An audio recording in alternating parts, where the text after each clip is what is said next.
I felt as if I'd known her all my life. And there's that sort of cliche about love at first sight and so on, but that's how it was for me. And I'm innately a bit of a fixing person. I'm a nurturing person. But when she had a drink, when she picked up that first drink, she had no off switch. She just couldn't stop. When Mark first met his wife, she had 2 young children from a previous relationship. For 5 years, Mark tried to control her drinking, especially around the children. But at no point did he think of her as an alcoholic, which sounds strange when you hear him describe their life together during that time. She's been dry for 18 years now, and he sees it all very differently. But strangely, it was at the point she began to get better that he started to unravel. Hello and welcome to IPM, the programme that starts with its listeners. This week, one of our listeners talks about why he thinks his behaviour made his wife's drinking worse. Mark, not his real name, heard a discussion on PM about whether adults should drink in front of children and got in touch. He's never spoken before about his experience, and he's frank in the way that he tells it. She wasn't one of these sort of drinkers who would just be constantly topping up. She could go for a few days, sort of without a drink. It would be a random time when she'd start drinking. It might be drinking at lunchtime, sort of in work, and then perhaps she'd take the afternoon off and the drinking would continue.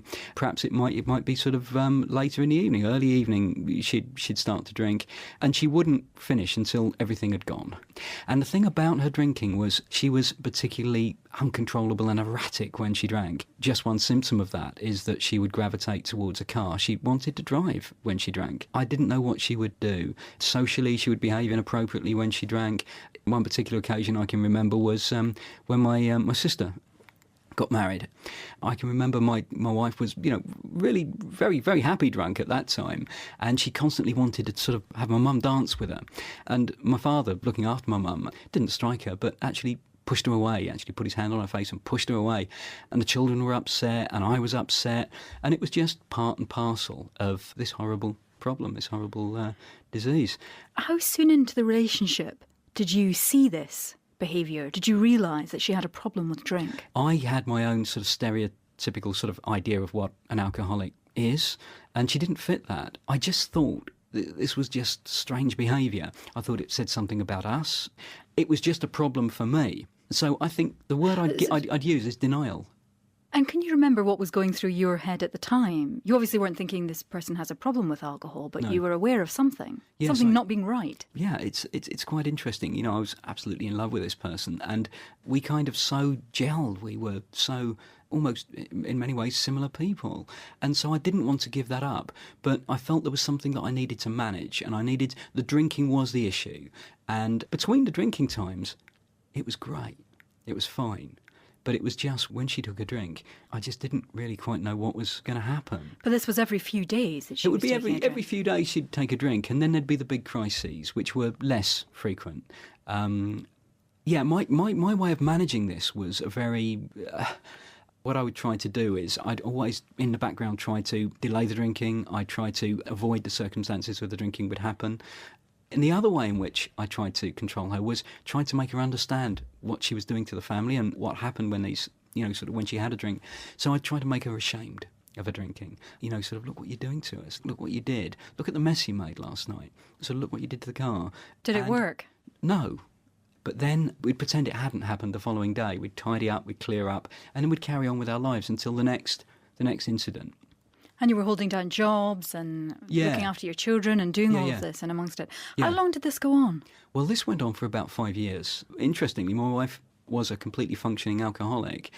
Fairly soon after meeting me, she got herself a really good job. She managed to juggle that job with her drinking as well. But I became more and more focused on this woman and on the family, and I kind of lost sight of myself.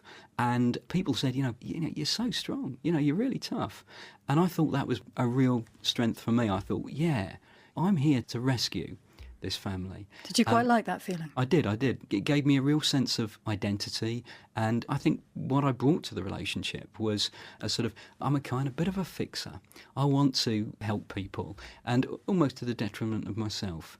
It was a fairly black time the way I dealt with perhaps some of the social situations and almost the shame, you can't control, the sort of your partner. This lady, you're supposed to be the man, and you're the one who's supposed to actually sort her out. And you're not doing it, are you? She's behaving inappropriately. I would deny that. The next day I'd go and I'd just wipe that from my mind. Did you try and keep it a secret from other people? Yes, I did. And one of the ways I did that was we isolated from my friends. Towards the end, I don't think I had any friends left at all, anybody I'd see regularly. Did any of your friends ask you what you were doing? No. Or talk to you about your wife? Not at all. But my parents did, and my parents were very concerned. But I denied it. They said, well, she's an alcoholic. And I said, well, no, she can't be, because she's not drinking all the time. And so that denial in me... You said no? I said no, yeah. They certainly tried to put a stop to our relationship, and I wouldn't have any of it, because somehow I was totally in love and sort of besotted, but also kind of locked in. And when we perhaps come to my wife's recovery and how things are today, that's been a great strength. We have a fantastic relationship, and that was there, and maybe that was what was sort of did lock me in. But I think it was more. I think as much as my wife was addicted to alcohol, I was addicted to her alcoholism, and it kind of fed something in me. I think I brought issues to the relationship myself. Like what? A need to be needed. I sort of lacked a certain amount of confidence myself. I'd been brought up in a family where I was taught that we looked after other people and other people looked after us. I suppose you can call it codependency. Did you manage to shield the children from your wife's alcoholism? No. It was very difficult. They absolutely knew that their mum drank. And children in alcoholic families, they do get affected because, how can they grow up and be themselves when, the parents are behaving far worse than they could possibly kick against. So this went on for roughly a period of 5 years. Yes. What changed? What was the tipping point? Well, my wife had got herself quite a good job, and I think that actually helped her self-worth. But the drinking was dragging her back, and I know she had, I think I actually fetched her on this occasion. I had to go into central London and bring her back. She'd drunk with colleagues. She went to the pub at lunchtime. She'd been drinking all afternoon. She'd then gone back to somebody's house. They were looking after her. She'd been terribly drunk, and she was terribly embarrassed. This kind of new life and a new workplace, and that here this thing was happening again. And for her, that was her rock bottom, I suppose. And she spent the weekend in bed, and then she told me that she'd phoned Alcoholics Anonymous. And she also told me that she'd been to Alcoholics Anonymous before I'd met her. And, and that broke through my denial. Yes, of course, this was the problem.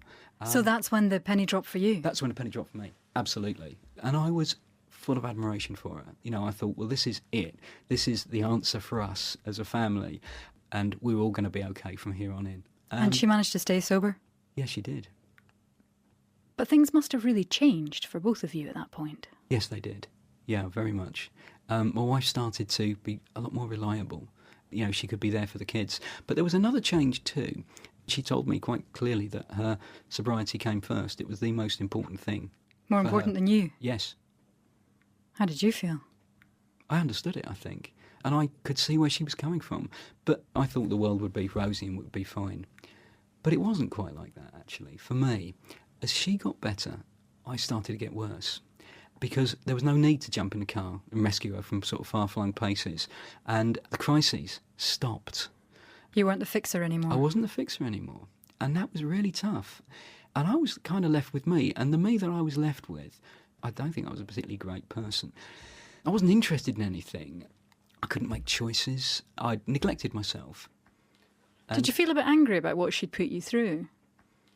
Yes, I did. There were instances where I'd felt quite angry. One of the symptoms of living with a disease is that when the alcoholic's drinking, they're not there. And there'd been times when I'd really wanted her to be there and she couldn't be there for me.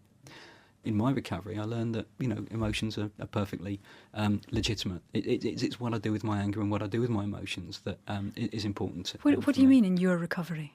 Well, I believe that I was badly damaged by those 5 years of living with active alcoholism.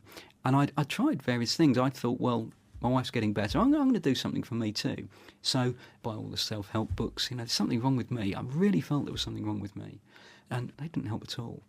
And eventually, my wife had said, look, for goodness sake, I think you ought to go to Al-Anon, which is another organisation, a lot like AA, that grew out of AA for friends and families of alcoholics and problem drinkers.